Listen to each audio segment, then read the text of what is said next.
고린도후서 6장 14절에서 18절입니다. 너희는 믿지 않는 자와 멍에를 함께 매지 말라. 의와 불법이 어찌 함께하며 빛과 어둠이 어찌 사귀며 그리스도와 벨리알이 어찌 조화되며 믿는 자와 믿지 않는 자가 어찌 상관하며 하나님의 성전과 우상이 어찌 일치가 되리오. 우리는 살아계신 하나님의 성전이라. 이와 같이 하나님께서 이르시되 내가 그들 가운데 거하며 두루 행하여 나는 그들의 하나님이 되고 그들은 나의 백성이 되리라. 그러므로 너희는 그들 중에서 나와 따로 있고 부정한 것을 만지지 말라. 내가 너희를 영접하여 너희에게 하나님 아버지가 되고 너희는 내게 자녀가 되리라. 전능하신 주의 말씀이니라 하셨느니라. 아멘. 오늘은 너희는 거룩하라 라는 제목으로 함께 말씀을 나눕니다. 오늘 이 말씀의 어떤 주 내용은 거룩이에요, 거룩. 세상과의 구별을 통해서 거룩함을 이루는 것, 이게 그리스도인의 정체성이죠. 물론 우리가 구원받고 그 이후에 많은 일들을 행하고 그거 중요한데 사실은 이 거룩을 이루는 것이 하나님과의 관계뿐만 아니고 우리가 살아가야 하는 어떤 중요한 삶의 방향이죠. 저는 예전에 이런 부분들을 관가했어요. 왜냐하면 구원받는 것이 일단 먼저 중요했고, 그리고 우리가 하나님의 뜻대로 살아가는 것보다 더 중요한 게 복음을 전하는 것이다 라고 생각을 했기 때문에, 그러면은 어떻게 되냐면은 복음을 전달하는 이 전도의 행위나 어떤 이 과정들이 매우 중요하기 때문에 그 외에 어떤 삶에 있어서 거룩함을 나타내거나 우리의 삶이 하나님의 뜻을 따라가는 것은 큰 의미가 없는 거죠. 왜냐하면 복음을 전하는 게 더 중요하니까. 그게 최고 우선이었기 때문에 그 외의 삶이라는 부분들은 조금 이렇게 대충 하고, 그런 것은 뭐 크게 영적인 어떤 중요함이 없다. 성경 열심히 보고 막 말씀 외우고 기도 많이 하고 전도하고 그러면 되는 거지, 뭐 삶에 있어서까지 뭐 그런 것들이 영향을 미쳐야 되나, 이런 생각들이 있었거든요. 근데 시간이 지날수록 나의 삶이라는 부분이 결국 전도와 이어지고, 삶이라는 부분을 통해서 하나님과 깊은 교제를 갖는구나. 내가 어떤 말씀을 더 오래 보고 전도의 행위를 통해서 뭔가 기뻐하고 그런 것들, 기도를 오래 하고 이런 어떤 영적인 생활만 갖고 하나님이 기뻐하시는 것은 아니구나. 나의 삶이 일치해야 되는 거구나. 그러려면은 거룩함을 따라가야 되는 거예요. 율법을 무시하는 게 아니고 그 율법을 기준으로 내가 삶을 살아가게 되는 거죠.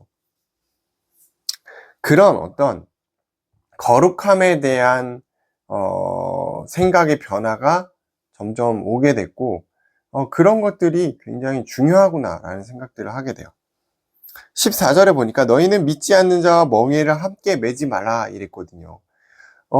이거는 이 당시에 이스라엘의 어떤 농사와 연관이 있어요. 농경사였잖아요. 그러니까 연관이 있는데, 이 멍에를 함께 매다 라는 표현은 뭐냐면 헤테로 쥐게로라고 해요. 이거는 이제 서로 다른 종류의 짐승들을 함께 멍에를 매게 하지 말라는 의미거든요. 만약에 뭐 소와 나귀나 이런 이제 밭을 가는 동물들을 힘이 다르잖아요. 소는 힘이 더 세잖아요. 나귀가 더 작고 이제 힘이 적으니까 아무래도 같이 밀리는 속도가 다르겠죠. 그러면 이제 어려워진다는 거죠. 농사가 더 어려우니까 다른 종류의 짐승들을 멍에를 함께 매지 말라, 이런 의미거든요. 이거는 어떤 의미로 우리가 받아들일 수 있냐면은, 믿는 자와 믿지 않는 자가 근본적으로 다른 영적인 어떤 목표와 본질을 갖고 있다라는 걸 의미하는 거죠. 그래서 믿는 자와 믿지 않는 자가 너무 깊은 관계를 갖는 것, 어떤 사업 파트너가 되는 것, 또 결혼을 약속하는 것, 이런 부분들은 사실 위험할 수 있다. 왜냐하면 근본적으로 다른 영적인 목표와 관계를 갖고 있기 때문에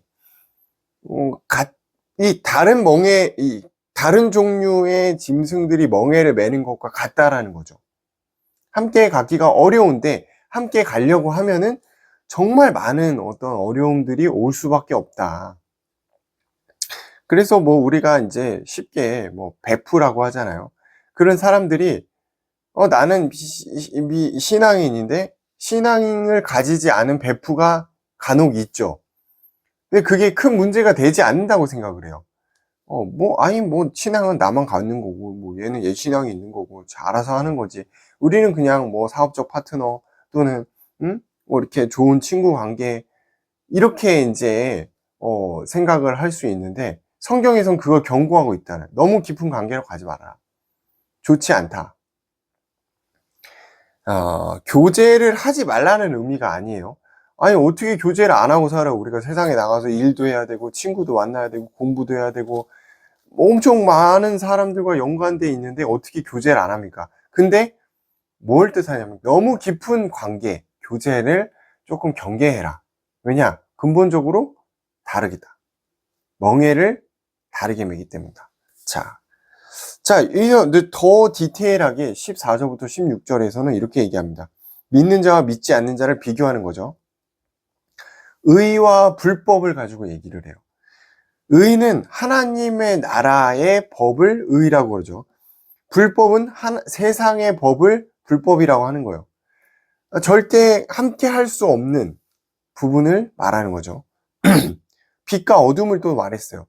하나님의 본질이 빛이잖아요. 그러면 죄와 사망의 본질이 어둠이거든요. 빛과 어둠이 어떻게 공존할 수 있냐? 어둠이 있는 곳에 빛에 비치면 환해지는, 어둠은 물러가잖아요. 공존할 수 없는 거죠. 그리스도와 벨리알을 의기합니다. 그리스도는 어떤 구원의 중심, 이 벨리알은 사단을 의미하죠. 이 죄와 사망과 어둠의 권세인 사단과 어떻게 그리스도가 공존할 수 있냐? 믿는 자와 믿지 않는 자가 어떻게 공존할 수 있냐라고 말하는 거죠.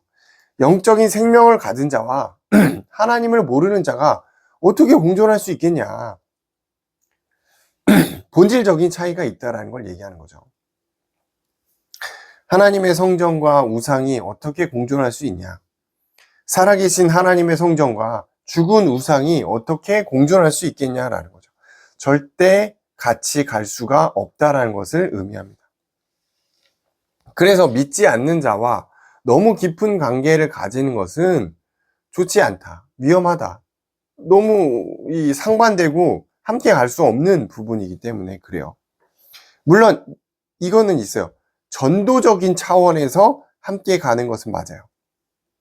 그렇지만 그 선을 넘어서 너무 막 인생의 동반자가 되고 막 절대적인 멘토와 멘티의 관계가 되고 위험할 수 있다. 서로 좋지 않아요. 예.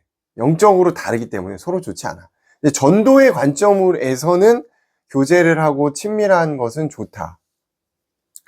자, 16절에 보니까 우리는 하나님의 성전이라는 정체성을 강하게 드러내고 있어요. 너희들이 자꾸 이 하나님 믿지 않는 자, 우상 숭배하는 자들과 어울리는데 정체성 확실해라.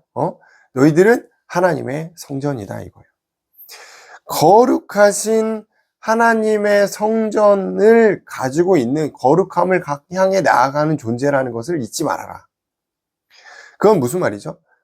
우리가 거룩하신 하나님을 닮아가는 존재라는 것을 잊지 말라는 거예요. 이게 우리의 정체성. 우리가 뭐 세상에 살다 보면 죄도 짓고 어울려서 살아가고 하는데 계속 그 상태에 있으면 안 된다. 너희들은 거룩한 존재다. 거룩함을 닮아가야 되는 존재다 라고 말하고 있는 거예요.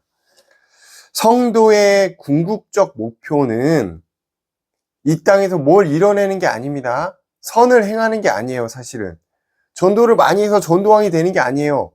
성경을 달달달 먹어 수십 번 정독을 해서 뭐 쓰고 그것이 목표가 아니다. 뭐죠? 거룩함이 목표라는 거예요. 하나님이 부르신 백성들이 지향해야 되는 궁극적 최종 단계는 거룩이라는 겁니다. 거룩 안에 우리가 뭔가 영적인 열심도 있고 사람들과의 관계도 있고 이 땅에서 뭐 돈도 버는 것이고 헌금도 하는 것이고 전도도 하는 것이고 그 모든 것들이 결국은 거룩을 향해 가는 과정이라는 거죠. 그 어떤 결과물에 그것을 이뤄내는 것에 너무 혈안이 돼 있지 않았으면 좋겠다. 거룩함은 성도와 하나님과의 관계에 굉장히 중요한 요소라는 거죠. 그러니까 뭐 어떤 레벨을 이루는 그런 의미가 아니라는 거죠. 거룩을 유지함으로 하나님과의 친밀한 관계를 가져가는 것.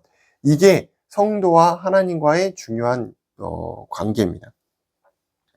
그리고 우리가 그것을 어떤 영적인 목표를 이루는 그것에만 의미를 갖는 것이 아니고 삶에서 그것이 나타나야 된다는 거죠. 하나님의 거룩하심을 우리의 삶을 통해 나타나야 한다. 그래서 우리 뭐 삶에서 무언가를 행할 때 제일 중요한 게 뭘까요? 내가 원하는 걸 이뤄내는 게 아니에요. 내가 부족하는 것을 이뤄내는 것이 목표가 아니고 하나님이 원하시는 것이 이것인가를 고민을 많이 해야 된다는 거죠. 중요한 결정을 할 때 우리는 나에게 유리한 것을 찾아내는 게 아니에요. 어떻게 하면 내가 손해 안 보고 이것을 행할 수 있을까를 찾아내는 게 아니고 어떻게 하면 하나님이 원하시는 일을 행할 수 있을까를 제일 최우선의 과제로 생각해야 돼요. 그게 결국 거룩으로 가는 과정이라는 거죠. 그 과정 속에서 우리는 끊임없이 영적인 성장과 변화가 요구된다는 거죠. 그 안에 말씀도 있고 기도도 있고 전도도 있고 모든 관계도 있고 돈을 버는 것도 있고 건강함도 있고 그 모든 것들이 있다라는 거죠. 이사야 52장 11절을 통해 구체적으로 하나님이 거룩을 행하는 것에 말하고 있습니다. 너희는 그들 중에 따로 나와 있고 부정한 것들을 만지지 말라. 아주 구체적으로 말씀을 주신 거예요. 거룩을 행할 수 있는 구체적인 방안으로 십계명을 주셨잖아요. 그리고 더 구체적으로 그들에게서 따로 나와서 부정한 것을 만지지 말아라. 이게 거룩에 행하는 길이에요. 이 이사야 52장 11절의 말씀이거든요. 이 바벨론 포로에서 나온 이스라엘 백성에게 하나님이 너희들 거룩해야 된다. 너희들 거기 있었던 것처럼 그렇게 엉망으로 살지 말고 우상과 함께 우상의 것을 만지고 그렇게 살지 말고 거룩해라. 세상의 부정적인 어떤 영향들과 계속 타협을 행하면서 그리스도인이 살아가고 있거든요. 그게 옳지 않다라는 겁니다. 영적으로 구별된 삶을 살아야 한다. 부정한 것을 만지지 말아야 한다. 그러니까 그리스도인이 착하게 살아야 된다. 선을 행해야 된다. 사실은 그 관점보다 먼저 나와야 되는 것이 뭐냐면 부정한 것을 만지지 않아야 돼. 거룩함을 행해야 된다는 거죠. 그 결과 어떤 결과가 나오냐? 이사야 43장 6절이에요. 내가 너희를 영접하여 너희에게 아버지가 되고 너희는 내게 자녀가 되리라. 주 전능하신 이의 말씀이니라.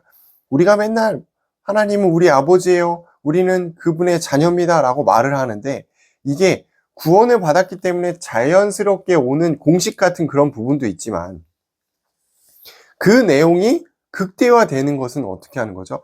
하나님이 정하신 법을 순종하며 따라가는 것이에요. 그럴 때 온전한 우리가 하나님의 사랑받는 자녀가 된다는 거죠. 물론 사랑하지 않는 자녀는 없겠습니다만 그래도 더 정말 내가 정말 예뻐하는 자녀가 학생이 있을 수 있겠죠. 그게 하나님의 뜻을 따라가는 자예요. 하나님의 거룩하심을 닮아가는 자예요. 그래서 거룩함을 유지하는 것은 하나님의 축복이 이어지는 어떤 중요한 내용인 거죠. 그때 우리는 어떤 결과를 받게 되냐? 하나님의 깊은 사랑과 하나님의 인도하심과 관계가 이어지게 되는 거죠. 이게 성령 인도예요. 그러니까 그런 것 같아요. 성령의 인도를 받기 위해 막 뭔가 몸부림치고 기도하고 물론 뭐 그것도 틀린 건 아닙니다만 사실은 그렇죠. 우리의 삶에서 거룩함이 나타날 때. 그때 우리는 하나님의 성령의 인도하심을 제대로 받게 된다라는 거죠. 말로만 떠들지 말고. 그래서 약속을 이루시는 하나님의 축복을 받게 된다라는 것입니다. 그래서 오늘 제목의 말씀처럼 하나님은 끊임없이 우리에게 말씀하고 계세요. 내가 너희들에게 뭘 대단한 걸 요구하는 게 아니야. 너희들 거룩해라. 나를 닮아가라. 그리고 나와 함께 가자라고 하나님을 말씀하고 계십니다. 기도하겠습니다. 너희는 거룩하라.